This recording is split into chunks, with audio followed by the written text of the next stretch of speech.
Assalamu alaikum everyone. My name is Maz and my topic for this presentation is comparing crises of the last century in an economic perspective. The Great Depression in the 1930s and the Great Recession in the 2008 are two of the major financial crises discussed in the recent century.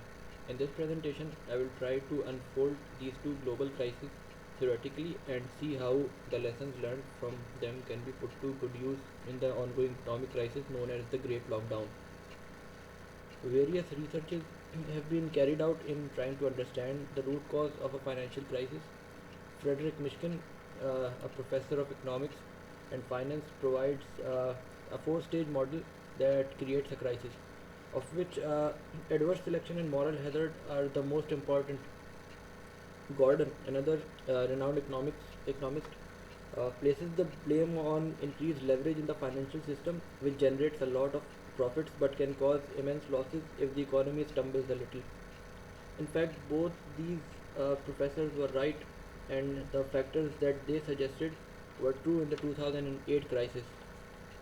Empirical evidence suggests that, for instance, in the Great Depression, investors could borrow up to 90% uh, of debt and invest it in the stock market. This was an increase of 40% uh, because previously they could only borrow 50%. In 2008, down payment in the housing market was brought down to 5% from 20%. Some banks even went as low as 1%.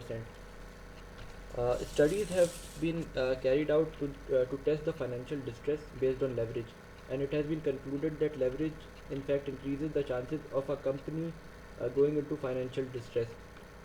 The real question is what have we learned over the years?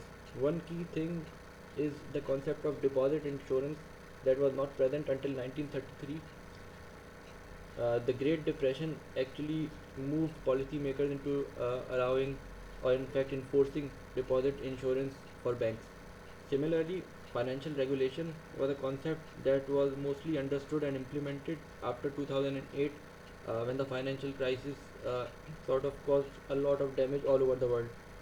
Some debates happen over how the government should treat a crisis. For instance, the Keynesians believe that the government should rely on expansionary fiscal policy to stimulate economic activity, while the monetarists argue that lack of money supply is the factor that sort of amplifies a normal crisis and turns it global. However, it is more important to prevent a crisis rather than cure it because the damage that it causes is massive. Some measures that were suggested, for instance, increasing money supply, were in fact implemented after the Great Depression, but that did not prevent any crisis. Rather, the USA is still following the quantitative easing policy that it initiated since the Great Recession, and it has been a decade, and the USA is still figuring out how to sort of shift out of this quantitative easing policy.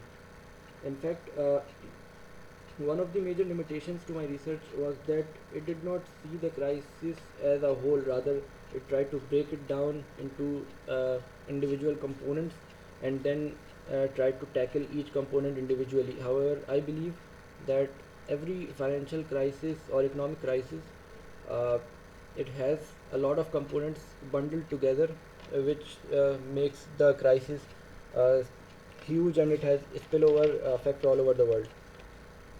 We have prevented a full-fledged financial crisis in the Great Lockdown through appropriate fiscal and monetary measures, as well as keeping regulations intact, which goes well along the theoretical explanations. However, as policymakers, the most important thing to understand is that you cannot separate economics from any other crisis, be it political, health, environmental, or anything else.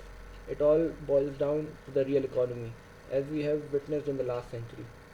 And keeping this view in mind, setting policy measures beforehand is a lot better and bears a lot more fruits than trying to hastily make decisions once the crisis is upon us.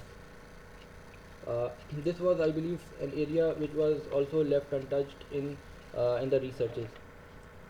The size of GDP contraction is a lot more this time during the Great Lockdown. However, we have not seen a bank failure as such yet, which is quite an achievement, I believe, and a clear benefit that appropriate regulation and timely policy implementation can provide. Nonetheless, the Great Lockdown has shown the importance of having a strong fiscal base and diversification to absorb financial distress. These these factors uh, prove that an economy is strong and is resistant to, to financial losses.